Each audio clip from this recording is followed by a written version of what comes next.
For the past few months, real estate agents and mortgage brokers have been repeating a single hypnotic phrase to desperate home buyers: marry the house, date the rate. It sounds incredibly comforting. The pitch is simple. Buy your dream home right now at an inflated price, accept a brutal 6.5% mortgage interest rate, and just refinance next year when the Federal Reserve drops rates. It's the perfect sales pitch. There's just one massive problem. It is a mathematical lie. And in 2026, millions of middle-class families are walking directly into a financial trap that could lock them into unpayable debt for the next 30 years.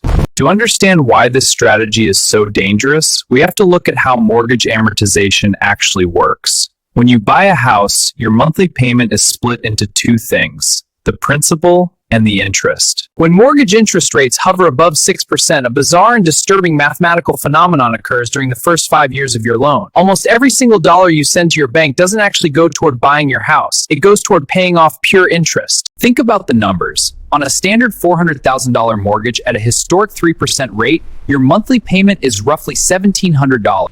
At today's 6.5% rate, that exact same house costs you over $2,500 a month. That is an extra $10,000 a year vanishing into thin air.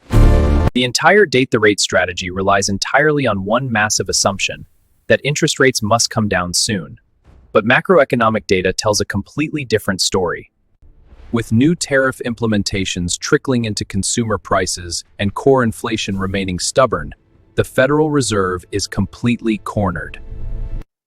Banks don't base mortgage rates on the Fed rumors, they base them on the 10-year U.S. Treasury yield. Because global investors are demanding higher yields to offset inflation risks, mortgage rates are structurally stuck.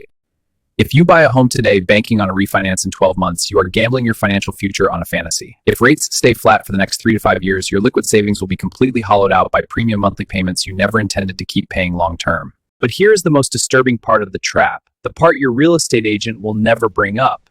To refinance a mortgage, your house must appraise for what it's worth, or you must have at least 20% equity in the home. As high interest rates quietly cool buyer demand, home prices in Tier 1 suburbs are starting to flatten or even dip. If home values drop by just 5% over the next year, you fall into what economists call negative equity, meaning you owe more on the loan than the house is actually worth. When you are underwater on a loan, a bank will completely refuse to refinance your mortgage. You are stuck. You cannot sell the house without losing money, and you cannot lower your monthly payment. You are officially trapped in the housing lock-in effect. So, how do you position yourself safely in this market without destroying your wealth? You have to shift your strategy from emotion to cold, hard numbers. First, never buy a home today unless you are completely comfortable paying the current interest rate for the next 10 years. Assume the refinance option doesn't exist. If the math doesn't work at 6.5% for the long haul, walk away. Second, utilize geographic arbitrage if you work remotely, or park your capital in high-yield savings accounts or low-risk market RECs. Letting your cash compound in US dollars safely while others over-leverage themselves is the ultimate power move.